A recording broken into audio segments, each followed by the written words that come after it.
successful business doesn't happen overnight. It takes a lot of hard work, dedication, and persistence, which is what Coffee Hustle is all about.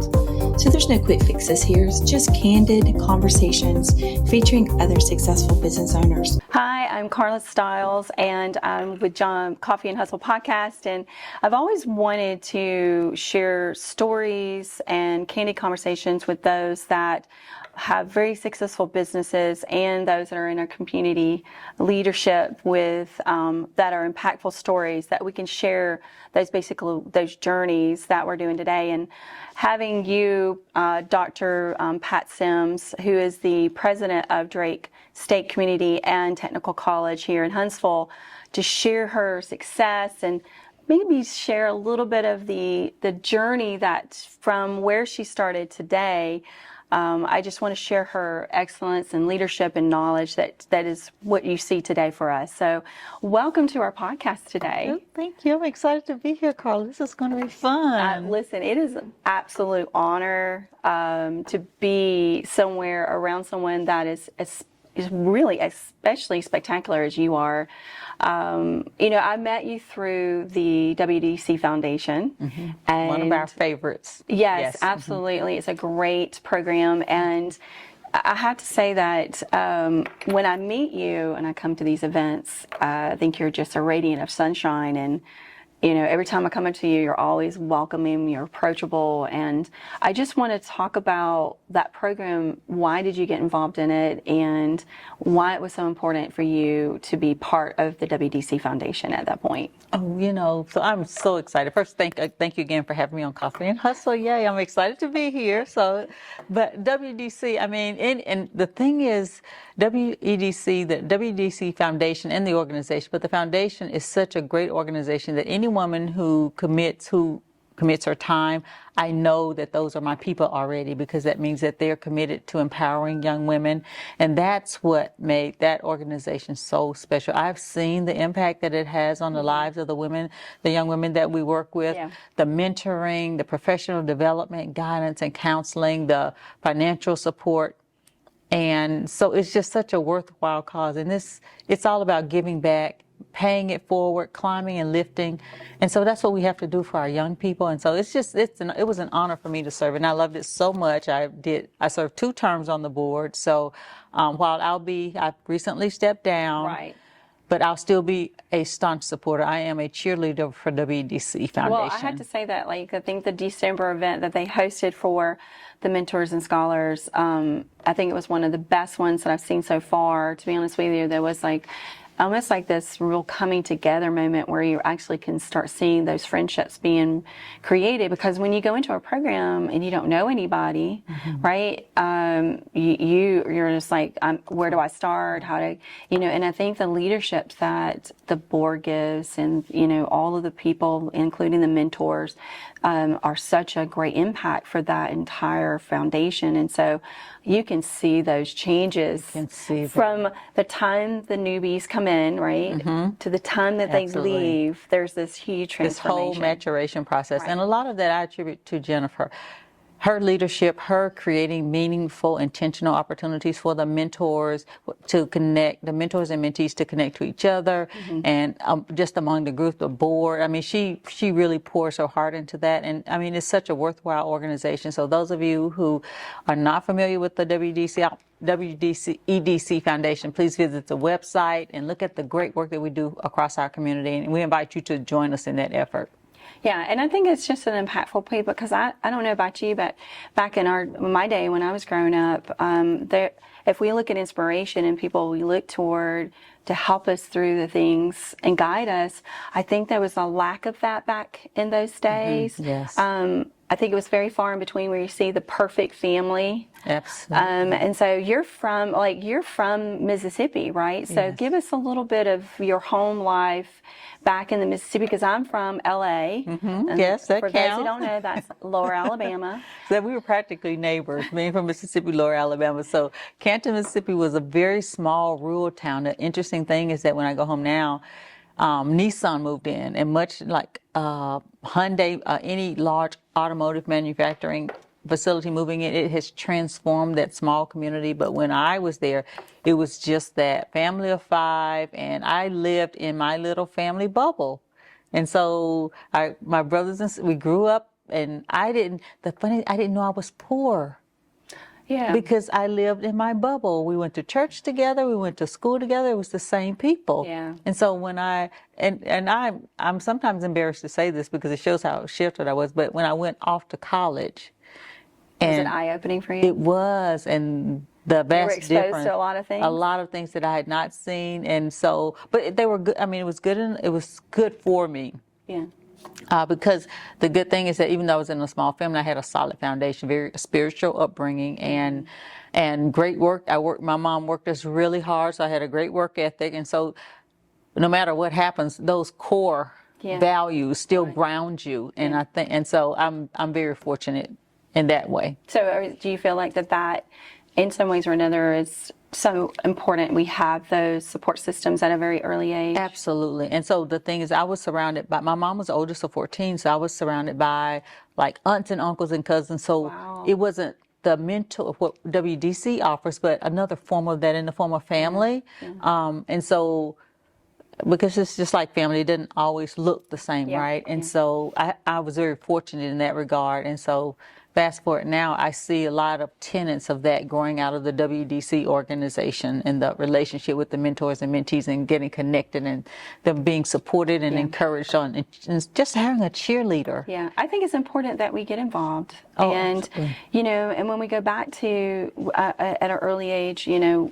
the school systems were not supportive. You know, I was a kid that was very quiet. And I know you were not. I know it is. Yeah, I was. Okay. I was a very quiet. Okay.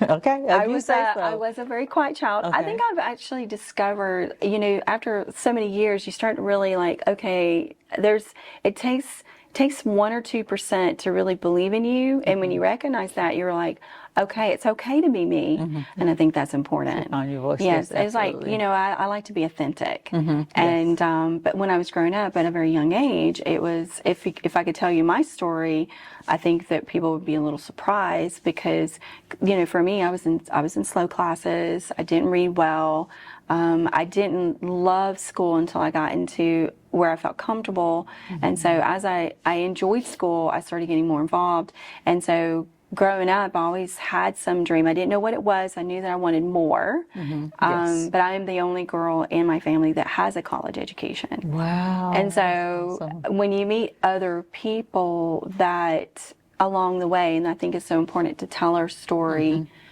to do that. It's important. It's so important because when people see you today and they don't see the struggle, they don't know that it's possible. And so that's one of the things, and I know a lot of people, I know many people who don't share, who try to hide the struggle that they've gone through to get where they are. They want it to appear that they've always been there and that's who they are. But I know how much it has meant to me to see and hear from women, and whether it's personal, as in parenting, marriage, I mean, just professionally, who've had struggles and the strategies and the tools and the things that they use to work through that, because it's so helpful. People need to know that you can overcome the barriers, the struggles, whatever they are. So you had this great bubble, as you say, and then you decided to go off to college. Yes, because I wanted more. I wanted different. My aunts, you know, all of those aunts and uncles, all of them except 2 stayed home. They stayed right there in that circle and raised families. And that's where they stayed. That's where they stayed. Yes. And I knew the best thing, the most transformative thing that happened to me, Carla, was in 2nd grade. My 2nd grade teacher saw something in me. She took me to the library and got me a library card. And that changed your life? That changed my life because it opened up the world of reading and books. Yeah. And so I started reading everything I could get my hands on. So and mental in my mind, I got to have different experiences, although I didn't have them in my daily life. But I knew there was more because So you they were did when you books. did the reading. So I was a reader, and Yes, so I was a reader. I was in that moment where I could pretend to be that person. Absolutely. And no matter what was going on I could around immerse you, you could myself. you were Yes. definitely focused, and I think that's so important. I think we've lost that art a little bit. I Yes. think we've lost the aspect of reading as an inspirational aspect of teaching children that it's okay to read and it's okay to not, to be educated and be better than us, I think, in some ways or another. And even just for enjoyment, but that was transformative for me and put me on a path, a trajectory that I don't know. I mean, it really started something because it ignited a fire in me. And so I told you we lived in the country, so my mom would go to town on Saturdays to do groceries and laundry. Yeah. And so she would, after I got that library card, she would drop me off at the library and she'd go do all those things and pick me up, and I'd sit there and read all day and then come out with a stack of books, and the next week I'd take them back. And so it was just that was my life, and I loved it, and especially that made life so much more bearable, especially long summers. But we didn't have summer camps. My parents couldn't afford to send us in a place. We were just home. And so books were my friend. Or you were outside playing. Yeah, outside, had to be out in the dirt all day. It's hot, drinking water from outside. Yes, so I know people joke about it, and I know it's that real. It's real. We lived outside. We lived out on our 10 speeds, or we were running and playing in the dirt. Yes. And if it was raining, we were outside. And I don't think we ever really went inside unless it was thunder and you had to have lightning. permission, right? You don't just go in and out. Well, in my house, it's time to come in for a break. Right. Don't keep going in and out. So, but those are, and so things that I didn't think about then were just, and the other thing is my parents, because there were 5 of us, we grew what we ate. And so. Yes. And I mean, literally. Yes. So we had gardens. Yep. My parents would slaughter like a pig and then like a calf each year. Yes. So literally. And so in the summers for extra money, we'd have to get up and pick vegetables and take them to market and sell them. We are very similar. Yeah. Yeah, I grew up that way as well. I mean, we grew up on a farm. We, we rotate our crops, and we had corn in one year and soybeans the next, or peanuts the next. Yes. But we had a huge garden in the very back, and then we got to pick whatever we wanted, and then we would allow other people to come in and pick what was, left over, because we would have abundancy. Right. But yes, summers were meant to pick butter beans and peas and sit there and shuck them and blanch them and put them up, and that is hilarious. And I would go to the community pool. My hands were just pure green, purple, from purple and green. Yes. So very similar childhoods. And so, but that developed a work ethic, and so we were the least favorite house in the neighborhood, because if you came to our house, I'd have my bushel, we all had our bushel. So if our friends wanted to visit with us, they had to get a bowl and help shell, and so they weren't having it. So we were the least favorite house, but they'll come eat it though. Yeah, of course. But it taught discipline and work ethic and all the the things that it takes to ground you, and persistence. Because I couldn't go anywhere until it was done. So I got to finish it. Then? I hated it. I want to know. I hated it. I hated it. I'm so thankful for it now. Yeah, you think of it back then. Yeah, but then, of course, a teenager, you want to do. You just want to do your thing. Yeah, fun stuff. And so, yes. And so high school was that. And so the other transformational thing that happened is in high school, I was a decent student. I didn't do my best, but I had extra credit, so I got to work in the counselor's office to assist a high school counselor. And so college wasn't even on my radar until I got to her office, and I had all the letters and the things from the recruiters were coming in, and she's the one who helped me, encouraged me to fill out a financial aid application, apply for scholarships, and they didn't have those things back in school. I don't remember. I think I think toward the end of my senior year, I can remember they started doing these we had honor programs, but they started kind of putting those AP classes in front of us at the first time. But I do remember that in school. And I think that if we could go back and change things, if you could go back and look at your 15-year-old self, could you go back and say, I would have done some things different? Or do you feel like that the path that you've taken is has led you to where you're at today? No, I would have. I'm sure there's some decisions I would have made differently, but those key moments that now that I see that were very transformational and impactful in my life, I wouldn't change them because they, again, reset my trajectory. And the other thing is I've just been really fortunate that every place I've landed, I found good people and good friends. I think that's so important. That is. You know, and I think that sometimes we think that what happens to us sets us behind, right? And we all, there's days where you wake up and you feel like you're going 2 steps backwards and you're not forward. But I do think people need to understand that no matter what path you're on, you're in control of your destiny. And if you know that there's that chance of you thinking this is a better path for me, take it. You never know what opportunities look in front of you. That is so true. And then the other thing, and not making assumptions about people or the opportunities that are in front of you.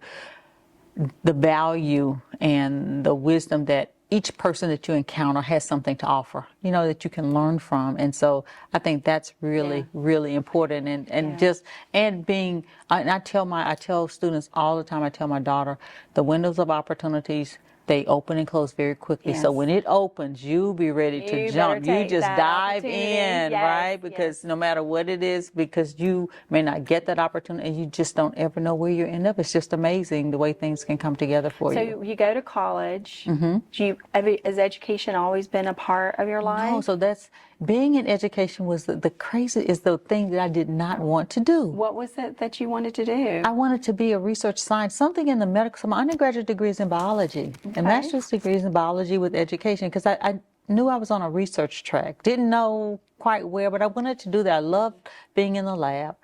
But the interesting thing is, while I'm in college, my advisor, who is still a dear friend, I still visit with him now, he and his wife. I'm one of their academic children. I have a picture of my academic siblings over there. And so one of my favorite classes was anatomy and physiology. Right. So in the labs, I'm just somehow just evolved to tutoring, leading a tutorial group.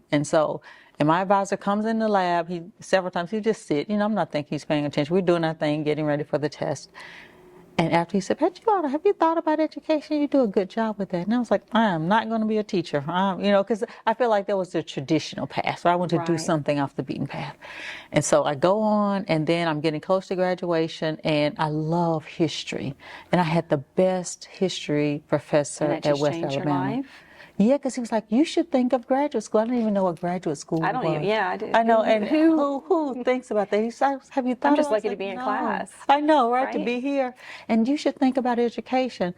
And so I went back, I said, well, he said I should think about graduate school. How do I do that? So those kinds of things. But I graduate from college, and I actually come to Huntsville after I graduate from West Alabama, research with the EPA, on a research project, because that's what I was going to be, a researcher.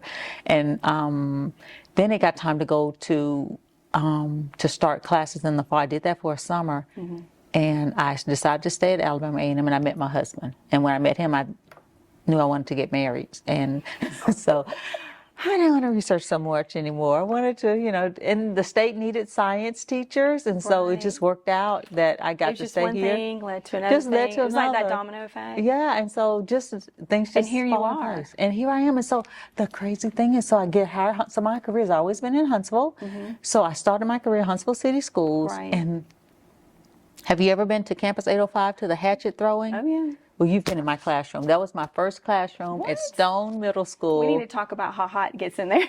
Yeah. So, well, I don't have anything to do with that, Carla, but that was my classroom. That upstairs corner room, that was my first classroom when I became a science teacher at Stone Middle School back in 1992. Oh, that's amazing. So, yes. I like the fact that they transformed that building, though, into something and repurposed it instead of like taking it down. And you see the way they did it. And they got such great spaces. I love going to Campus 805. I thought they were crazy when they first started it. I was like, there's no way. And then it just is, I think it's just worked out so well for them down there. That speaks for our city, you know, so many amazing things. But yes.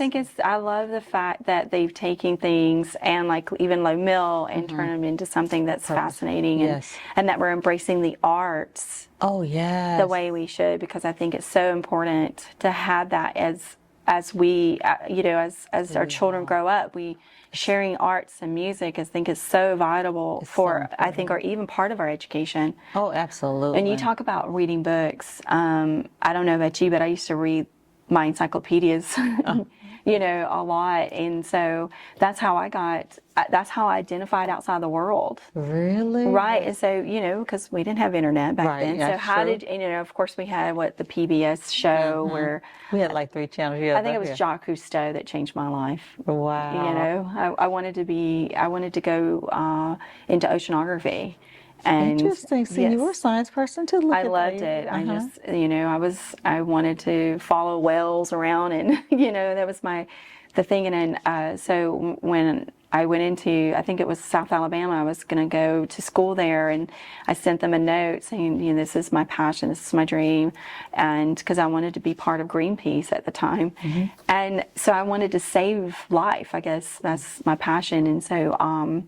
They sent me a letter, said there's no real jobs in this, and I was like, oh, it was just a heartbreaker for me. So they sent you a letter? Yeah, so they were saying, it was kind of like one of those letters of I was excited and then it was disappointing at the same time, and I'm like, wow, what do I go to school for?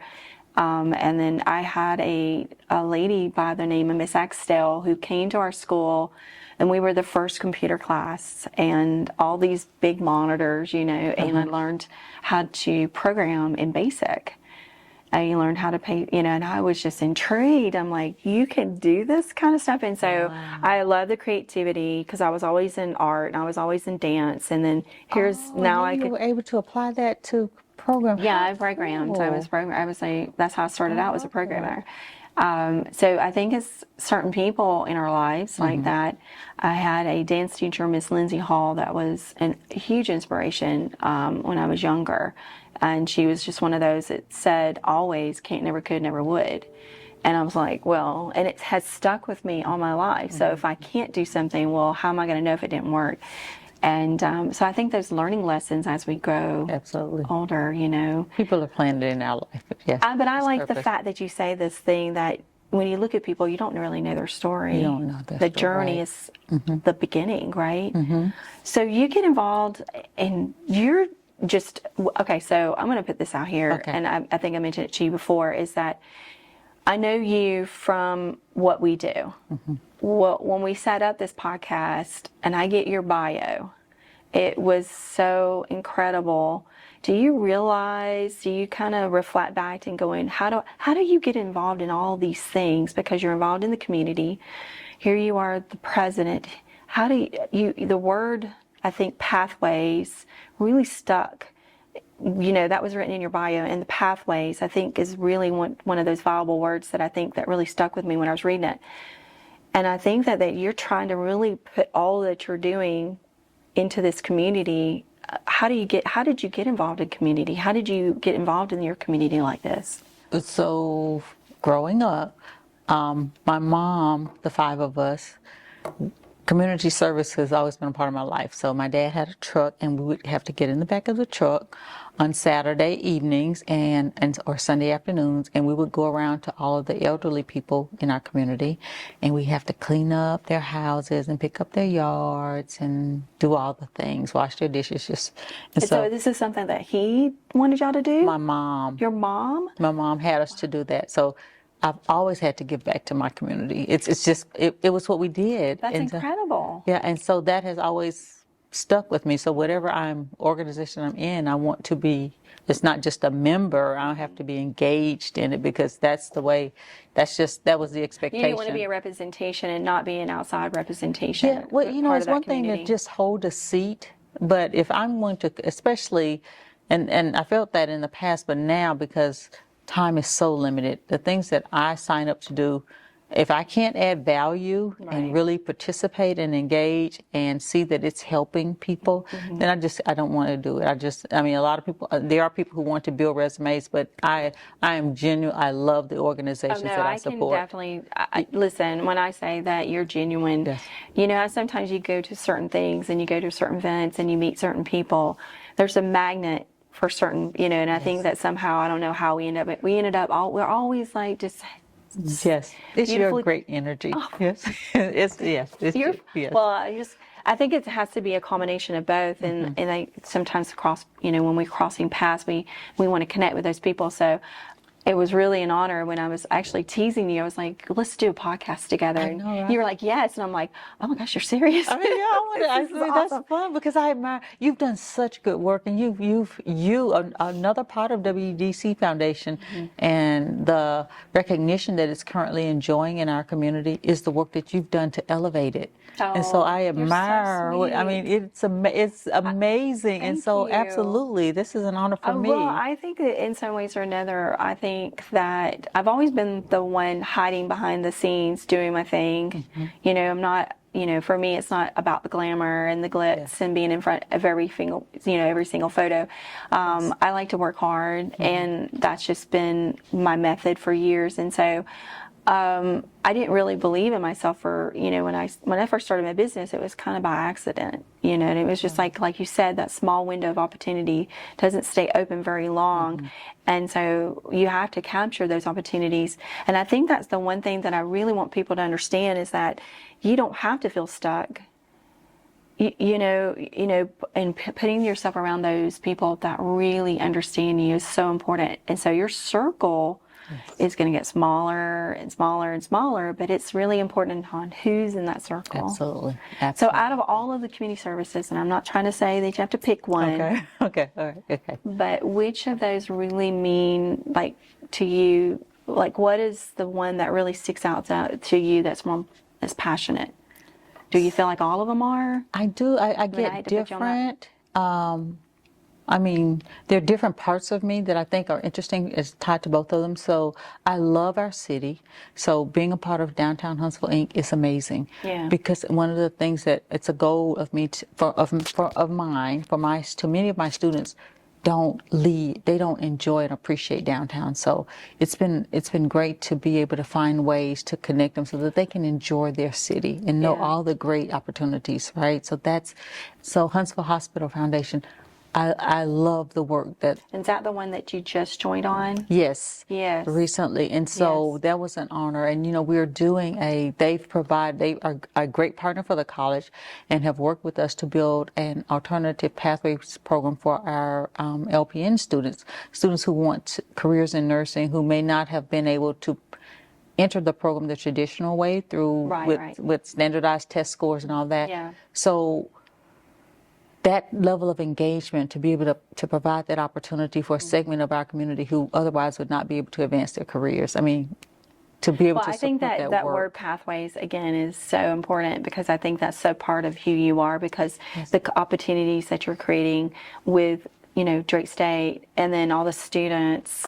The conversation that we're having is about pathways, right? Yes. You are creating this pathway. Yes. And that is part of your mission of creating those things that you're doing. Do you feel like that you see a student come in and then when they get ready to leave, you're seeing this transformation? Yes. And you know what, Carla, that's why I love being at the community college. So I've worked in P12. I did a stint at Athens State University, and the community college system. So I've had the opportunity to work in all three areas of education, okay? The community college is the most transformative. So I am so excited. I can see a student come in and they can participate. We can expose them to opportunities to participate in organizations, have downtown experiences, go travel and do some things. Many of my students haven't left the city of Huntsville. And so to provide those opportunities, give them the training that they need, a certification, an industry credential that will give them a job.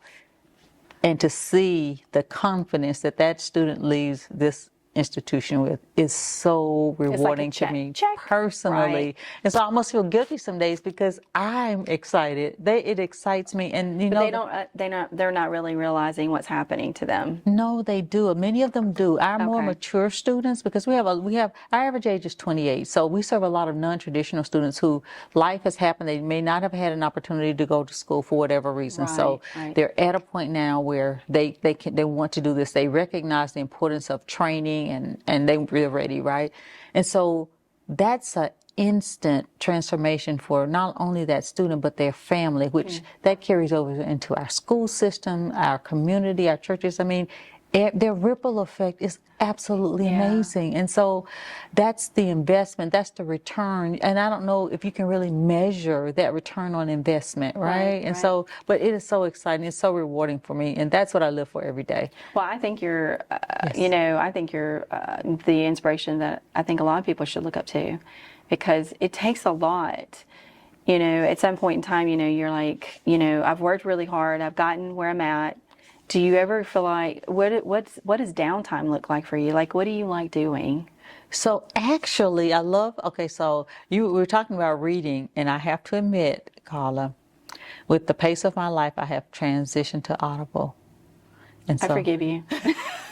I do read when I get a chance, like my Bible. There's a few things, but for the most part, it's Audible. Yeah. And so downtown is I have wonderful different circles of girlfriends that I love spending time with, and my family, of course. I have a daughter who's Kirsten, she's here in the city, and I mean, we have the best time together. And I have a husband of 30 years, so we spend time together. And my mother's here. I'm a full-time caregiver for my mom as well. Now she's moved from Mississippi. Yes, so she had some health issues, and so she's here with me. And so that, and along with church and my sorority and in my organizations, I mean, it's like all my time is here. You are a powerhouse. Yes. You know that, because I think that sometimes, there's a point in time where you go, okay, what do I need to take off my list? Do you ever feel like you have to go through that list a little bit? I do. I purged it. And so the thing is, I mentioned the 2 years, the ending of my WEDC term, it's time, because I've got to carve out more space. My mom's health is declining, so that takes more time. And so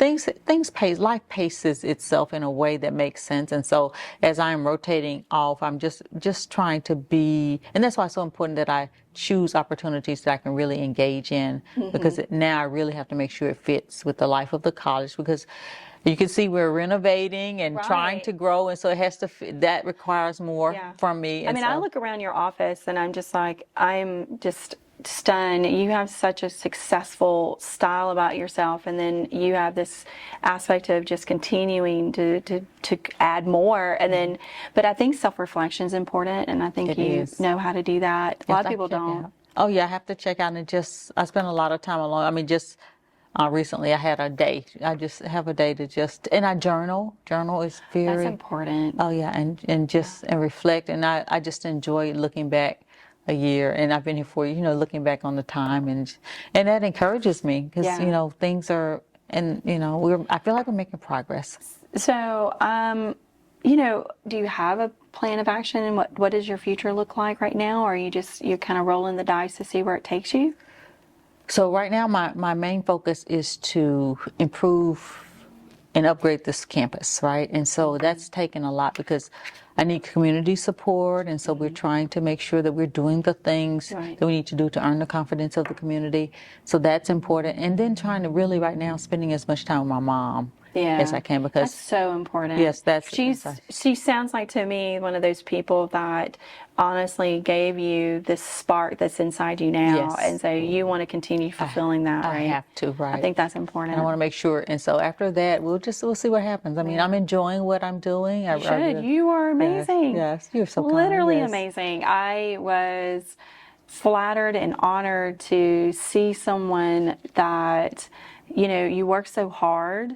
And you're so humble at the same time, and I think that, as you meet people in your life, right, you want to meet people that inspire you to be better, and you have made that for me. So and I'm not trying to make you cry, don't cry, but I do think that you are, I think that you're, a staple of this person that I would look up to. If I was a student and I needed some guidance and I needed some inspiration, I would definitely, look at you and go, wow, she's just that inspiration that I needed. Because when we were younger, we didn't have it. I don't remember having really much of a female, someone that inspired me. It just was within us. Somehow, Absolutely. right? We dug out of that hole. Yes, right? Claw your way out, right? Yeah, you clawed your way out. And then there's just so much happening now. There's so much noise, so it becomes really important now. So I agree. I want to be there for my students, and you are that too. You are a bright light in this community. Oh, thank you. Thank you. I think and we talk about noise. Noise can cloud our judgment, And so when we're so focused on, what's going on in the media and social media and all those things, we have to be you have to kind of turn it off and in tune to be a better person. Yes, I just check out of social media and just focus on doing the next thing. If there's anything that you wanted to say, what would you say right now? Like, what would you share about yourself that you would want us to know? I don't know if there's anything new, because I think I'm so transparent. Like, every time I talk to people, I just like spill my guts, and I'm like, my husband's like, should you have told Are you one of them those that walks around with, like, you can tell if your facial expression, I'm mad, sad, happy?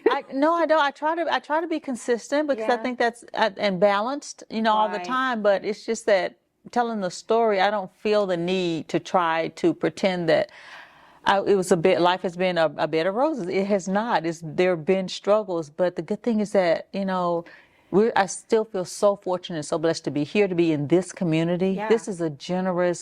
This is a supportive community, and the opportunities, and so I'm really thankful. I think that's for important. that. Surrounding yourself with that and that community support. You're part of the community. Absolutely. And if you're not part of the community, get involved. Get involved. I mean, there's so many opportunities. It changes your life. It changes your whole perspective. You're not alone, and I think that at some point in time, when you look at your community service and you're part of that community service, you'll see that transition, and you will also change. Yes, your it perspectives change.